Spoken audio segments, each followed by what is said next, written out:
Bienvenue au podcast Upika, le podcast pour les geeks de sport, où est-ce qu'on geek sur le sport avec d'autres geeks de sport.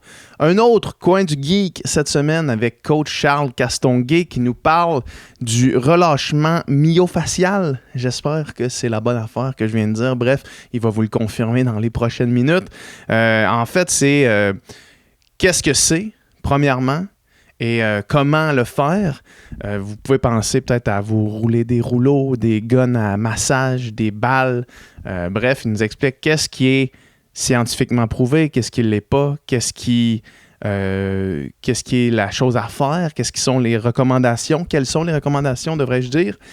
Bref, si vous roulez chez vous le soir, c'est une conversation extrêmement intéressante parce que ça va vous expliquer pourquoi vous le faites et comment mieux le faire. Et si vous ne le faites pas, peut-être commencer à le faire. Ce serait une bonne alternative. Le podcast est présenté par Upika. Retour complet d'inventaire. Upika, je l'ai dit la dernière fois qu'on était sur le coin du geek. Mais on a toute notre gamme de produits. Toutes nos gammes de produits, en fait. Allez au upika.ca. Utilisez le code promo Upika Podcast pour 10% de rabais pour votre première commande. Et sautez là-dessus comme sur des petits pains chauds parce que on risque de plus avoir de problème d'inventaire, en fait. Fait que là, j'essaie de faire de la vente sous pression, sans aucune pression, mais vous comprenez ce que je veux dire. Fait que bon coin du geek.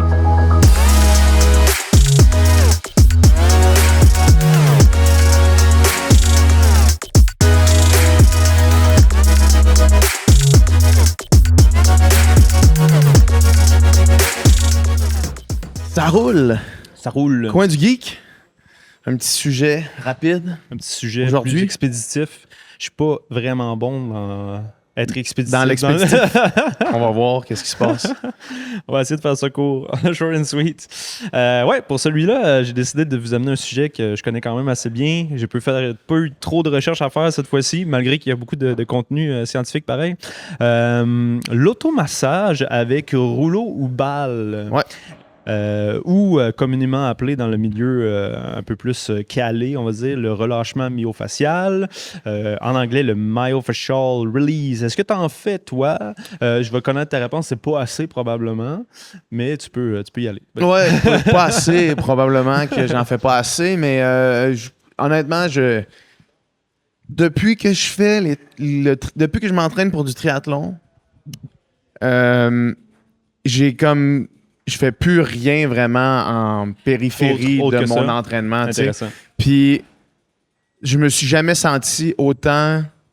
On pourra en reparler éventuellement, mais je me suis jamais senti autant pas blessé, autant complet, OK. autant bien balancé en faisant ce type d'entraînement-là. OK. Fait que toi, mettons le myofascial release ou l'automassage, tu associes ça à la récupération, aux prévention de blessures. Prévention de blessures, tension, relâchement des tensions, puis aussi genre le break glass in case of emergency, là, quand tu commences à sentir une blessure, puis là, il faut que tu te roules la bandelette. Là, c'est pas mal ça, mais ouais. Quand je faisais les entraînements marathon, je le faisais presque à tous les soirs. Là. Est-ce que tu associes ça à la multidisciplinarité de ton sport, on va dire? Donc, la variabilité qui amène ton sport, qu'il y a plus de groupes musculaires impliqués dans différents sports, Peut-être. Un genre de mélange entre ça, le fait que tous les sports sont complémentaires, que le vélo, quand tu pousses des watts, c'est de la musculation, quad, ischio, mollet, toute la chaîne postérieure. Puis la course à pied après ça, tu as ce renforcement-là peut-être. Ouais. Mais aussi que la natation, ça me fait m'étirer. Ça me rend flexible. Okay. Ça fait que je m'allonge. Intéressant. Puis ça, quand je nage pas, je le sens dans ma vie. Là. Quand je nage pas, je le sens. OK, intéressant.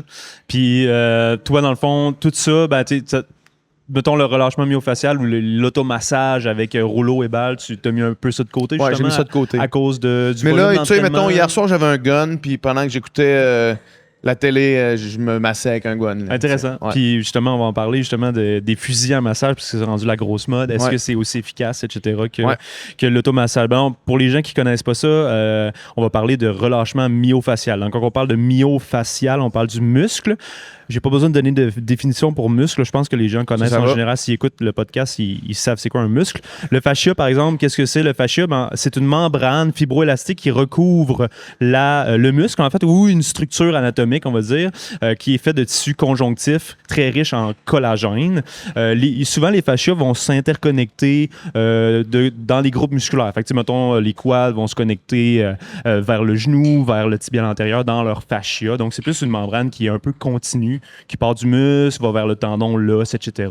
Donc, c'est comme une membrane qui interconnecte un peu tout. Ouais. Et ça a été montré qu'ils sont capables même d'élasticité, de se contracter, d'offrir un certain dynamisme dans l'action musculaire ou dans l'activité musculaire en tant que telle. Et que, justement, leur innervation sensitive participe à la proprioception de tes muscles dans l'espace et à la nociception aussi, c'est-à-dire, tu parlais de tension musculaire tantôt, etc. Donc, les fascias auraient un rôle à jouer aussi dans ce facteur de raideur-là. Je me sens tendu, je me sens douloureux, etc., etc. Et justement, comme je le disais, s'il y en a qui s'intéressent justement au fascia, il y a l'auteur très connu, Thomas Mayer, dans son livre de Anatomy Trains, qui parle de tous les chaînes musculaires, de toutes les fascias qui s'interconnectent entre les différents muscles, qui sont très intéressants à aller voir. Donc, si ça vous intéresse comme sujet, allez voir cet auteur-là. Il est quand même assez réputé. Il n'y a pas beaucoup de références scientifiques dans ses ouvrages, malheureusement, mais c'est quand même intéressant à lire de façon générale. Donc, à quoi ça sert le relâchement myofacial ou l'automassage avec balles et rouleaux? À quoi ça sert selon toi? Ça sert à, j'imagine, relâcher des tensions. Après ça, c'est quoi une tension? C'est une bonne question. C'est ça, j'allais dire que la culture populaire nous fait penser que ça sert à ça. C'est ça. Souvent, j'entends parler de défaire les adhérences, défaire les nœuds musculaires. C'est quoi justement ces nœuds musculaires ou ces trigger points qu'on dit en anglais? C'est les petites zones musculaires qui ressemblent justement à des zones douloureuses. Des fois, quand on passe notre main, notre doigt, on sent que c'est plus rugueux en plus. Tu sens une tension, puis là, il y a comme une texture qui est un petit peu différente. Ça peut ressembler à ça. Il n'y a pas vraiment de comment je pourrais dire, de définition spécifique aux nœuds musculaires parce que on ne le prouve pas vraiment selon la science. C'est comme une accumulation de tension à un endroit très précis. Les adhérences, par contre, définition un peu plus claire, c'est une connexion fibreuse atypique entre le fascia et la couche musculaire. Normalement, le fascia, il est comme plus spread là, sur ton muscle, il est assez lisse. Puis il y aurait certaines actions musculaires, certains traumatismes qu'on a qui vont le faire un petit peu s'agglomérer dans certaines régions, qui vont se coller un peu plus aux muscles. Donc, les cicatrices, par exemple. Tu rouler, tu es capable de l'étirer défaire ces adhérences-là. Puis tu sais, souvent, comme j'ai une grosse coupure, j'ai mon muscle qui a été affecté, il y a du tissu cicatriciel qui va s'agglomérer, qui va refermer justement la plaie, mais qui va faire un peu cette adhérence-là, là, parce que les fibres vont être mal alignées, etc. Donc, ça va créer des zones de tension. Et là, il faut masser pour défaire, selon la culture populaire, ces adhérences-là en particulier.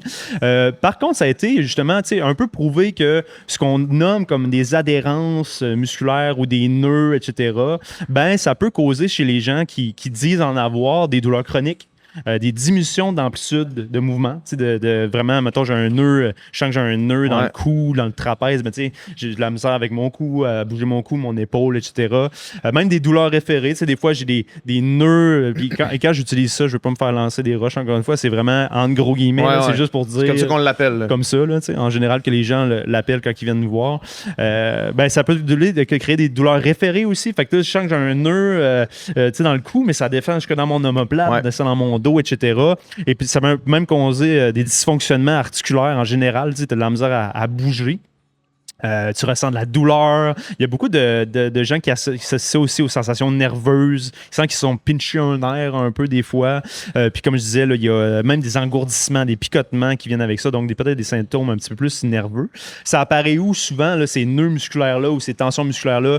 Souvent dans les gros groupes musculaires. Fait qu'on parle des mollets, les ischio-jambiers, les quads, en avant, le bas du dos. Ça peut être dans les muscles lombaires, les grands dorsaux, les trapèzes, justement, les gros muscles qu'on a au niveau du cou, au niveau de l'omoplate aussi, les rhomboïdes, etc. Entre les deux omoplates, on sait qu'on a des points. Au niveau des pecs, etc., etc.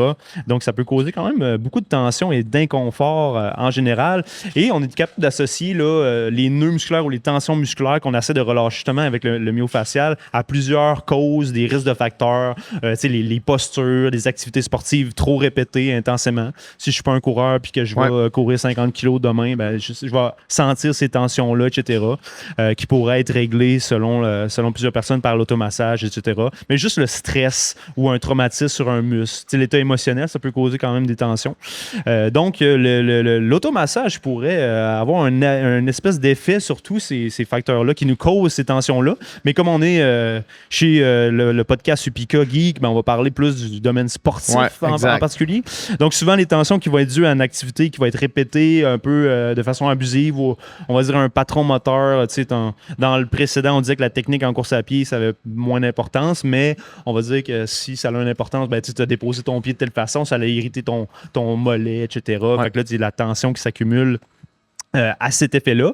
Donc, c'est quoi les effets aigus, justement, de l'automassage sur le corps en général, sur les articulations? T'as-tu une idée de ça? C'est une excellente question. C'est sûr que ça s'apprivoise. Pas ça s'apprivoise, c'est quoi le mot que je cherche? Ça s'apparente sans doute aux effets d'un massage sportif, mais ça veut dire faire circuler peut-être le sang à l'intérieur des muscles. Il y a un petit peu de ça, on va en parler tantôt. Je suis plus ou moins vendu, en fait, d'avance par ça. Intéressant. Parce que même si toutes les fois que je l'ai essayé ou toutes les fois que je l'ai fait de façon plus constante, ça n'a jamais vraiment changé quelque chose. Fait que je te relance la balle. Vas-y, explique-moi. Le premier facteur qui est très intéressant en faisant justement du massage avec rouleau, avec balle, c'est l'augmentation de l'amplitude articulaire. Et ça, c'est presque indéniable. Il y a tellement d'évidence là-dessus qu'on ne peut pas nécessairement le contredire. Bon, il y a, comme toujours, certaines études qui vont prouver le contraire, mais bref, la grande majorité nous disent que ça va augmenter l'amplitude articulaire. Justement, j'ai sous les yeux là, une étude de Wiki et BEM et collaborateurs justement de 2019, une grosse méta-analyse justement qui étudiait là, tout ce qui s'était fait au niveau des rouleaux, des balles et qui disent indéniablement que ça va augmenter ton amplitude articulaire. Pourquoi c'est important, l'amplitude articulaire? C'est que quand on a des tensions, ben justement, par exemple, au mollet, ça peut diminuer l'amplitude de ta cheville. Quand j'ai des tensions à la hanche, par exemple, je ne sais pas, au quad, au psoas, etc., ben, ça peut diminuer ta capacité de flexion, d'extension au niveau de la hanche. Donc, ça peut modifier ton patron moteur, diminuer ta performance. Donc, ça pourrait être bénéfique. Même quand tu fais du gym, on va en parler un petit peu tantôt, mais d'augmenter ton amplitude articulaire avant l'activité, ça pourrait être quand même assez intéressant. Justement, on observe, comparé à certaines études qui vont dire que les étirements, ça peut affecter la performance, bien, on n'aurait pas de problème entre se rouler et affecter la performance. Donc, par exemple, je décide de... Il n'y aurait pas de point négatif. Exactement, je décide de me rouler le mollet parce que je suis en petite tension avant d'aller courir, à moins que je le fasse pendant 15 minutes, mais ça, c'est un autre problème qu'on pourra discuter tantôt. Il n'y aurait pas d'effet négatif à le faire avant d'aller courir. Donc, il n'y aurait pas de perte de performance au niveau excentrique, concentrique, isométrique dans les tests qu'on fait. On est capable de développer la même force, la même tonicité et on aurait le sentiment ou l'impression qu'on a perdu cette tension-là. Puis ça a été bénéfique au niveau de mon amplitude articulaire et tout. Fait que je dirais que, en gros, là, l'amplitude articulaire, c'est vraiment le facteur numéro 1 qu'on va aller chercher à ce niveau-là. Si je continue avec une étude de Conrad et collaborateurs de 2022, il a fait une analyse justement de 11 études de presque 300 participants qui lui aussi va conclure que l'amplitude articulaire va être améliorée de façon drastique, que les bénéfices sont un petit peu plus importants sur un long terme aussi. Donc, quand j'ai une tendance à en faire un peu plus souvent, lui, il parle d'au moins 5 semaines, ben, les résultats vont être encore plus prometteurs. Donc, on parle de 2 à 5 séances par semaine, par exemple. Ça peut être des courtes durées quand même, on en parlera un petit peu plus tard. Sur les gros groupes musculaires, ça aurait plus d'impact. Fait que si je décide d'aller faire de l'automassage de mon obturateur interne de la hanche, ben, il y aurait peut-être un peu moins d'impact sur la globalité de mon corps que la fesse ou l'ischio-jambier, etc. Et voilà. Donc, Il y a aussi un phénomène qu'on va attribuer aux DOMS qu'on appelle. Est-ce que tu connais les DOMS? C'est les Delayed Onset Muscle Soreness, donc un peu le raquage musculaire. Ouais. Et qu'est-ce qu'on va observer justement chez des participants d'études, j'ai celle devant les yeux de 2024 de Zhang et collaborateurs, qui vont cocher sur la Visual Analog Scale, donc une échelle de perception de douleur. Pour un groupe, par exemple, après l'entraînement qui a fait le relâchement myofacial, les rouleaux, etc., sur les gros groupes musculaires versus ceux qui ne l'ont pas fait, eh bien, ceux qui en ont fait vont coter après l'effort. Un raquage musculaire qui va être moins grand. Et là, on ceux qui en ont fait tout de suite après l'effort? Oui, tout de suite après l'effort. Okay. En récupération, en mode récupération, 24, 48 et 72 heures plus tard. Donc, vont cocher du DOMS ou du raquage musculaire qui va être un petit peu plus faible. Ouais. Donc, on aurait une meilleure récupération par certains principes physiologiques des fois qui nous échappent. On pourra en parler un petit peu après, mais quand même qui selon la subjectivité de l'individu, a un bon apport sur ça. Donc, si on fait un espèce de résumé de qu'est-ce qui est evidence-based au niveau du relâchement myofacial, il y a un beau résumé de Glanzel et collaborateurs 2022 qui nous amène à ça. Donc, on parlait de l'amélioration de l'amplitude articulaire. Et, par exemple, ça n'aurait pas d'impact sur le tonus myofacial. Tu sais, on parle de raideur, je me sens raide, j'ai une tension, mais par exemple, il y a des petits instruments qu'on appelle, il y a une compagnie qui s'appelle Myotone qui fait ça, là, c'est une espèce de bébelle que tu te mets sur le muscle, qui va mesurer justement la raideur par une impulsion qui va donner par une petite tige, et on remarque qu'il n'y a pas vraiment de différence de tonus entre quelqu'un qui l'a fait et quelqu'un qui ne l'a pas fait, et cet auteur-là, justement, il attribuerait ça plus à des mécanismes neuronaux.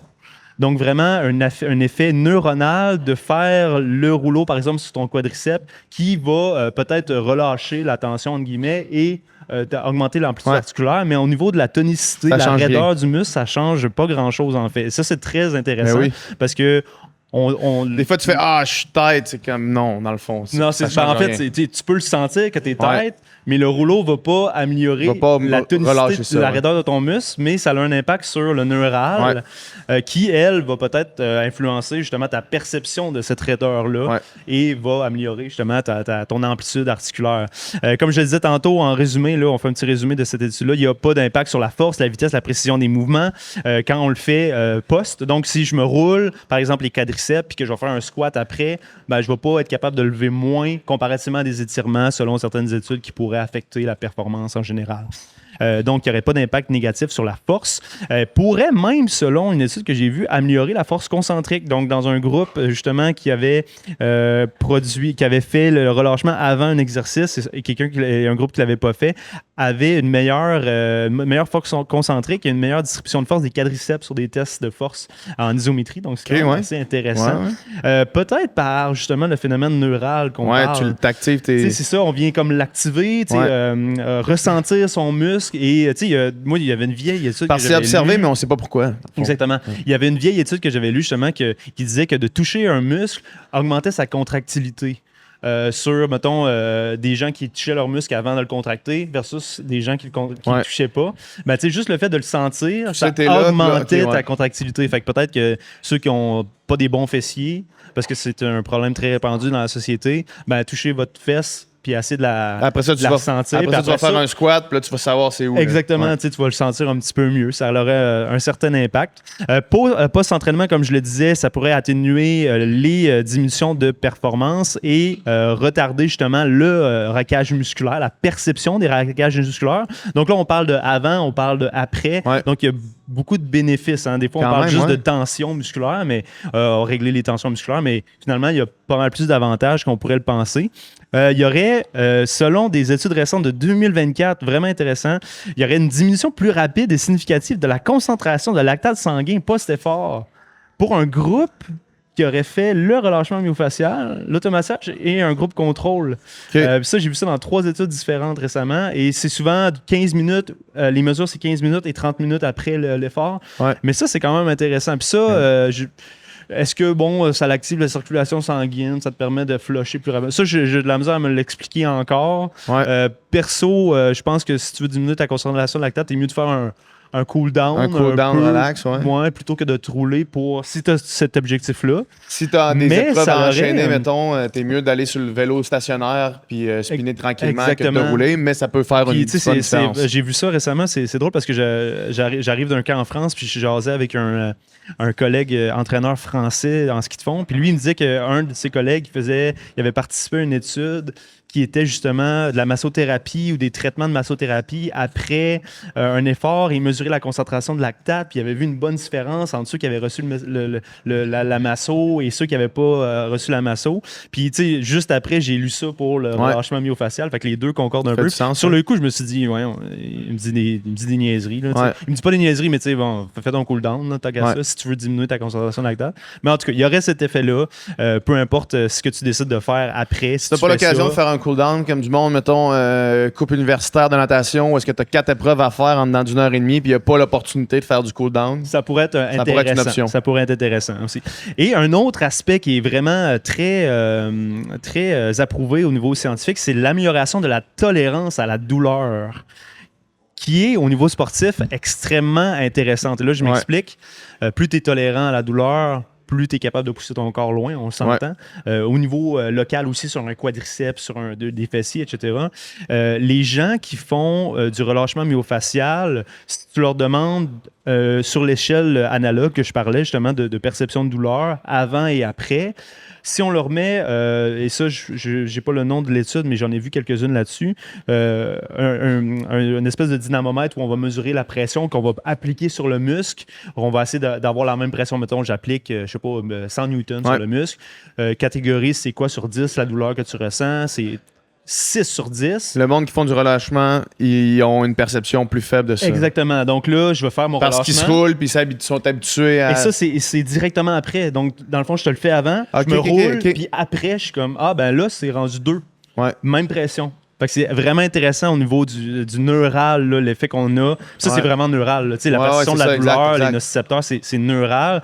Un de mes collègues qui m'apportait je salue Jonathan, qui m'apportait une explication à ça. Ce serait peut-être la théorie du portillon qu'on appelle, qui veut dire que la stimulation sélective des fibres afférentes, et là, je rentre dans le neural avancé, la stimulation des fibres afférentes, donc un peu des nerfs périphériques sur le quad, par exemple, soulage la douleur en réduisant la transmission de l'information nociceptive directement à l'entrée de la moelle. Donc, de stimuler une grande partie de ton quad en roulant va un peu saturer l'information que tu envoies à ton cerveau sur le quadriceps et va te permettre de moins ressentir la douleur sur ton quadriceps après ou peu importe le corps. Donc, il y aurait comme une espèce de saturation nerveuse.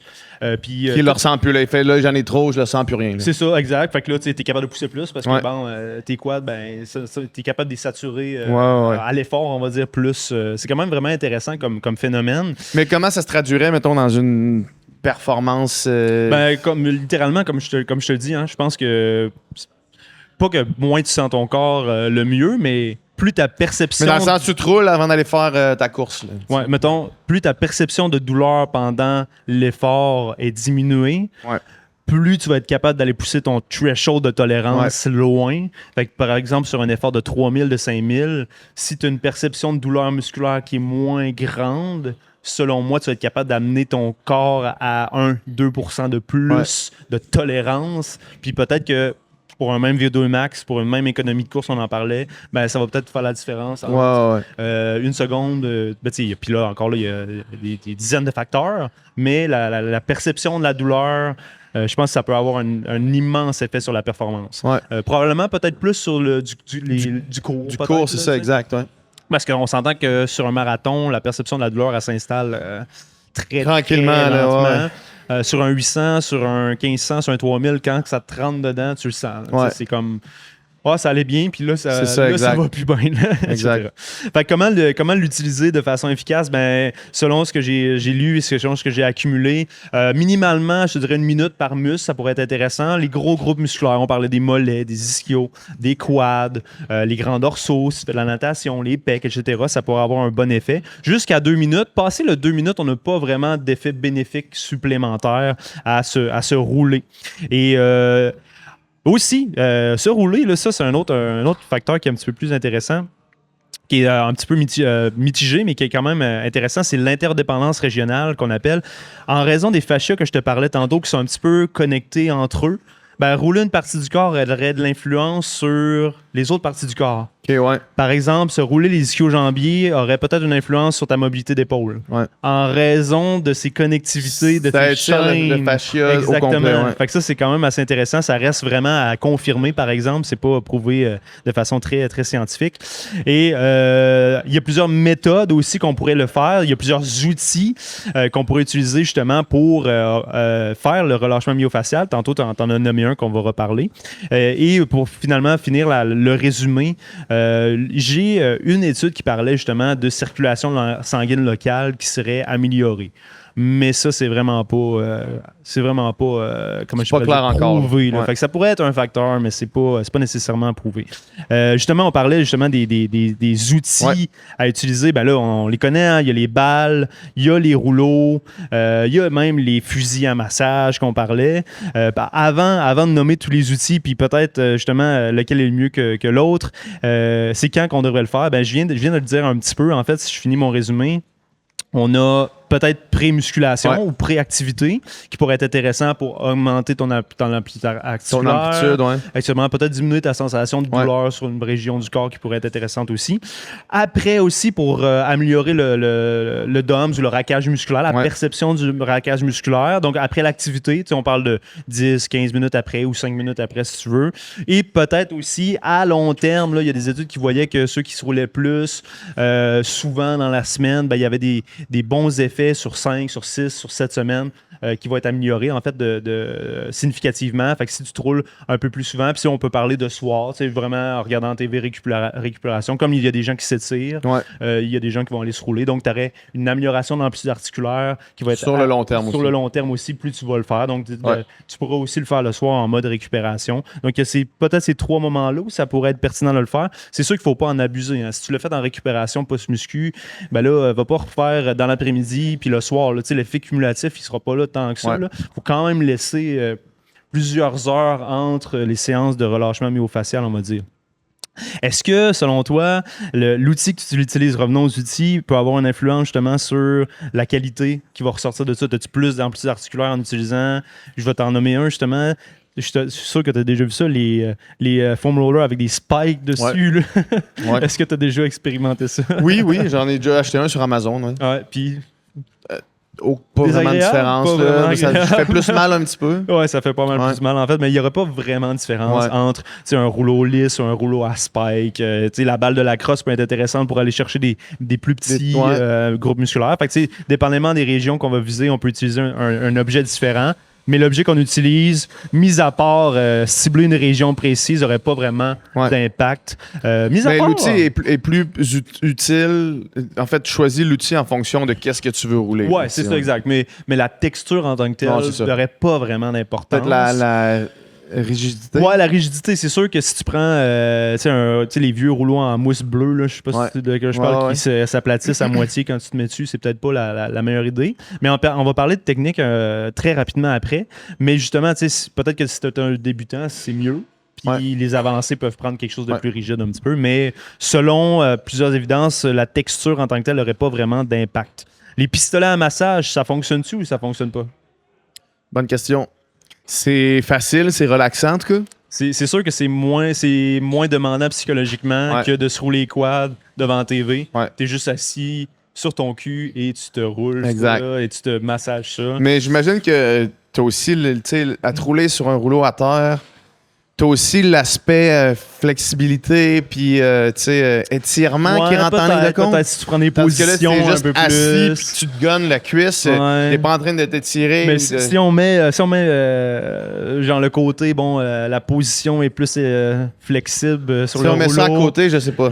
Non, en fait, c'est ça. Il y aurait beaucoup d'avantages sur le pistolet aussi. Justement, comme tu dis, l'aspect relaxant, mais il y a une méta-analyse qui est sortie justement récemment de SAMS de 2023 qui nous dit que l'amplitude articulaire est grandement améliorée aussi avec les pistolets à massage. Donc, on aurait cet effet-là. Et que même sur la force, il y aurait peut-être certains bénéfices. Justement, les gens qui vont faire le fusil à massage, on aurait peut-être des meilleurs résultats en force après avoir fait ça. Donc, ça pourrait être intéressant. Ça reste à confirmer, mais comparé aux étirements, etc., il y aurait quand même une augmentation un petit peu de la performance qui pourrait être vue. Une diminution des douleurs musculaires pré-entraînement, même chose que les rouleaux.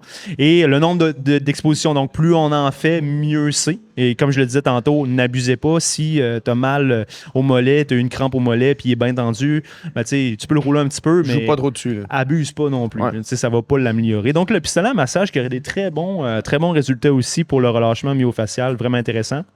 Si on fait le tour un petit peu des techniques rapidement, si vous avez jamais fait ça, puis là, ça vous allume une cloche, je vais commencer à faire ça, ça va être bon pour moi. Oui, absolument, mais commencer progressivement. Donc, la première étape serait de juste prendre, par exemple, une balle et de juste venir l'appuyer sur le muscle, peut-être faire des petites torsions avec, juste pour acclimater un peu ton muscle, puis pas te garrocher sur un rouleau à spike en partant. C'est vraiment y aller progressivement. La deuxième, c'est justement d'optimiser ça, peut-être aller au sol, je parle du quadriceps, puis de faire une pression en mettant mon poids du corps dessus, en étant en planche d'ancrage sur le rouleau. Ensuite, on pourrait commencer à faire des petits allers-retours, mais pas comme on voit souvent dans les vidéos que le monde se swing avant en arrière. Passe du temps, puis va lentement sur ton muscle. Fais des allers-retours comme ça, 1 minute à 2 minutes, vraiment lentement. Et le dernier, c'est de trouver un peu, on parlait des trigger points, des points de tension au début du podcast, de trouver un peu ce point de tension-là, peu importe si ça existe ou pas. Si tu le sens, tu restes un peu plus dessus. Puis là, on appelle ça du pin and stretch, de bouger ton articulation. Ça, c'est la 4e méthode la plus athlétique, on va dire. Fait que, mettons, je suis sur mon quad, je trouve un point de tension, puis là, je vais faire des flexions-extensions du genou. Fait que je vais faire des talons-fesses en restant sur le point de tension jusqu'à ce que j'arrive à 2 minutes ou que je sente que la tension s'est diminuée un petit peu plus drastiquement. Voilà.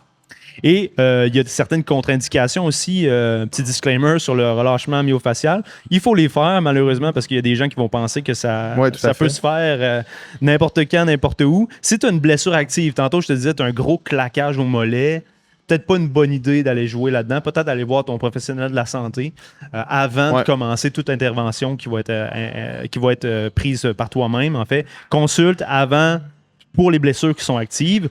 Deuxième disclaimer, si tu as, mettons, t'es bien tendu des quads, mais que c'est parce que tu as fait une chute à vélo et que ta peau est toute arrachée puis tu es en sang, bien sûr, essaye pas de rouler ça, ça va pas améliorer ton quad, nécessairement.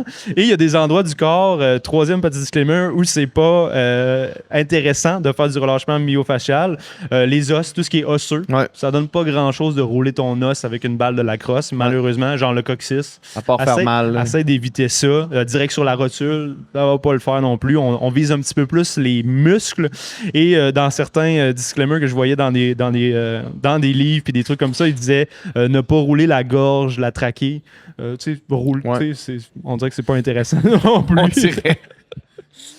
Si tu souffres d'ostéoporose, peut-être consulter avant, justement, peut-être que c'est une petite fragilité aux os, de ne pas aller mettre des grosses pressions là-dessus, ça pourrait être bien aussi.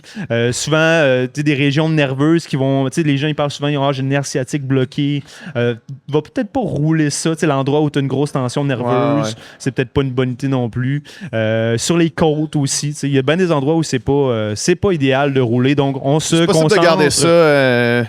fessiers, ischio, sur les quad, mollets, lattes. Voilà, pour aller chercher le maximum de bénéfices. Et comme je le disais tantôt, les grosses masses musculaires ont plus d'influence sur l'amplitude articulaire de tes